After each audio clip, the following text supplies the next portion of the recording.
ইরানের আকাশে এই মুহূর্তে এমন এক রহস্যময় বস্তু উঠছে যেটা দেখে বিশ্বের বড় বড় শক্তিধর দেশগুলো অদ্ভুতভাবে নীরব হয়ে গেছে। একে আটকানোর সাহস কেউ দেখাচ্ছে না, আবার প্রকাশ্যে কিছু বলতেও চাইছে না। কারণ সবাই জানে এটি সেই দেশে পাঠানো যাকে সরাসরি চ্যালেঞ্জ করতে বিশ্ব সবসময় দ্বিধায় থাকে। এই ড্রোনের নাম ডিপিআরকে ইউএভি, আর এটি সরাসরি উত্তর কোরিয়া থেকে পাঠানো হয়েছে।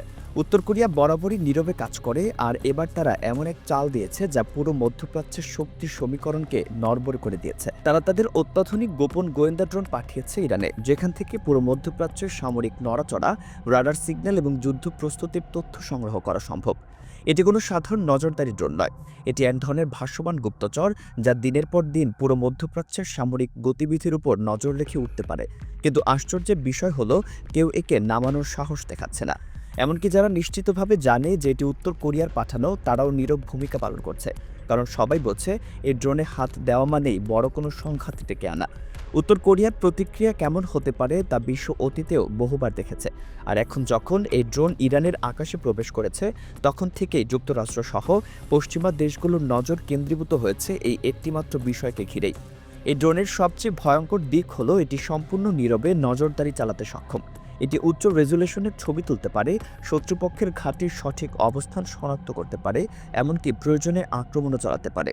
এর চেয়েও ভয়ের বিষয় হলো এই ড্রোন শত্রুদের যে কোনো রাডার সিগন্যাল ব্লক করে দিতে পারে। যদি কোনো দেশ নিজেদের মধ্যে যোগাযোগ স্থাপন করে, এই ড্রোন তার সঙ্গে সঙ্গে ধরে ফেলে এবং সেই তথ্য সরাসরি ইরানের সামরিক হেডকোয়ার্টারে পাঠিয়ে দেয়। ফলে যুদ্ধ শুরু হওয়ার আগেই ইরান জানতে পারে কোথায় কি ঘটতে যাচ্ছে, কোন দেশ কার সঙ্গে কী নিয়ে আলোচনা করছে। এই কারণেই এই ড্রোনকে উত্তর কোরিয়ার সবচেয়ে শক্তিশালী কৌশলগত হাতিয়ার হিসেবে বিবেচনা করা হয়। উত্তর কোরিয়া এই ড্রোনটি এতটাই গোপনে তৈরি করেছে যে যুক্তরাষ্ট্র পর্যন্ত আগে থেকে এর অস্তিত্ব সম্পর্কে কোনো সুনির্দিষ্ট ধারণা পায়নি। জানা যায় উত্তর কোরিয়া প্রথম সফলভাবে এই ড্রোনের পরীক্ষা চালিয়েছিল বাল্টিক উপকূলে। সে পরীক্ষার পর থেকে পশ্চিমা বিশ্ব এই ড্রোন নিয়ে গভীর দুশ্চিন্তায় ভুগছে। এই ড্রোনের আরেকটি বড় বৈশিষ্ট্য হলো এটি শুধু জিপিএসের উপর নির্ভরশীল নয়। অর্থাৎ কোথাও যদি সিগন্যাল জ্যাম করা হয়, তবু এটি নিজস্ব নেভিগেশন ব্যবস্থায় মিশন সম্পন্ন করে নিরাপদে ফিরে আসতে পারে। প্রযুক্তিগত দিক থেকে এটি এতটাই উন্নত যে মাটির নিচে থাকা বৈদ্যুতিক কার্যকলাপ বা ভূগর্ভস্থ কম্পন পর্যন্ত শনাক্ত করতে সক্ষম। অর্থাৎ শত্রুপক্ষ যদি গোপনে মাটির নিচে অস্ত্রাগার নির্মাণ করে, তাও এর নজর এড়াতে পারে না।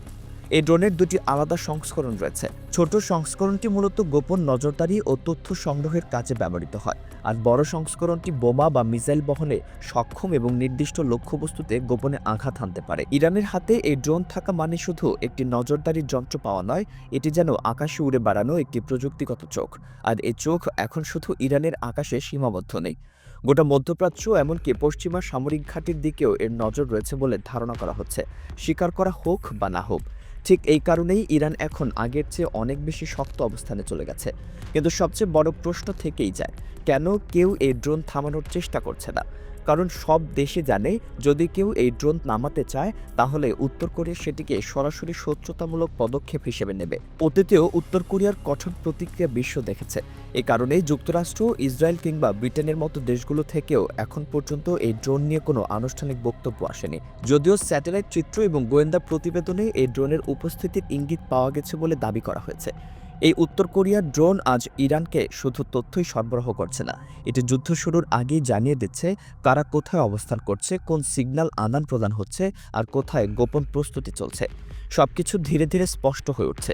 এটি আসলে একটি স্পষ্ট বার্তা, ইরান আর একা নয়। যদি কেউ ইরানে আঘাত হানে, তার জবাব শুধু ইরান দেবে না, এর পেছনে উত্তর কোরিয়ার ছায়াও সক্রিয় থাকবে। এই বাস্তবতা এখন আর গোপন নয়। বিশ্ব জানে ইরানের আকাশ এখন আগের চেয়ে অনেক বেশি সুরক্ষিত। শুধু নিজস্ব অস্ত্রের কারণেই নয়, বরং রাশিয়া ও উত্তর কোরিয়ার প্রযুক্তিগত সহায়তাও এখন ইরানের পাশে দাঁড়িয়ে আছে। এই ড্রোনের অস্তিত্ব মধ্যপ্রাচ্যের ভূ রাজনীতিতে এক নতুন অধ্যায়ের সূচনা করেছে। এটি শুধু একটি প্রযুক্তিগত অস্ত্র নয়, এটি একটি কূটনৈতিক বার্তা।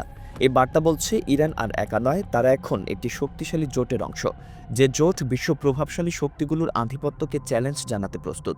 আর সেই চ্যালেঞ্জের জবাব দিতে হলে প্রতিপক্ষদেরও নতুন কৌশলে ভাবতে হবে। এই ড্রোন সেই বার্তাই পৌঁছে দিচ্ছে এবং বিশ্বকে বুঝিয়ে দিচ্ছে যে মধ্যপ্রাচ্যের মাটি আর কোনো একক শক্তির ইচ্ছায় নিয়ন্ত্রিত হবে না। প্রশ্ন এখন একটাই, এই নীরবতা কতদিন স্থায়ী হবে? বিশ্লেষকদের মতে এটি একটি অস্থায়ী পরিস্থিতি যার পরিণতি আরও ভয়াবহ হতে পারে। একদিকে ইরান তাদের প্রযুক্তিগত শক্তি প্রদর্শন করছে, অন্যদিকে তাদের প্রতিপক্ষরাও নিজেদের আরও দৃঢ় অবস্থানে নিয়ে যাচ্ছে। এটি কি আসন্ন যুদ্ধের পূর্বাভাস নাকি একটি নতুন যুগের সূচনা, তা সময় বলে দেবে। তবে নিশ্চিতভাবে বলা যায়, একটি নীরব কিন্তু ভয়ঙ্কর খেলা চলছে, যেখানে প্রতিটি পক্ষ হারার ভয় নয়, বরং আরও শক্তিশালী হওয়ার প্রতিযোগিতায় নেমেছে।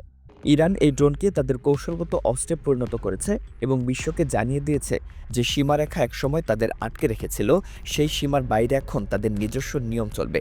মধ্যপ্রাচ্যের ভবিষ্যৎ আর কোনো একক শক্তির হাতে নয়, বরং ইরান ও তাদের মিত্ররাই এখন সেই ভবিষ্যৎ নতুন করে লিখছে।